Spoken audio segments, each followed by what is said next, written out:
நிறைய பேர் நினைச்சிட்டு இருக்கிறான் வீடுங்கிறது வெறும் தங்கும் இடம் அப்படின்னு நினைச்சிட்டு இருக்கான்.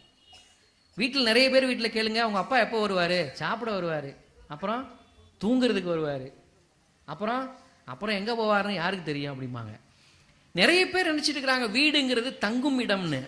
அது வெறுமனே தங்கும் இடம் இல்லை, அன்பு தங்கும் இடம், அமைதி தங்கும் இடம், பாசம் தங்கும் இடம், மகிழ்ச்சி பொங்கக்கூடிய இடம் வீடுங்கிறது.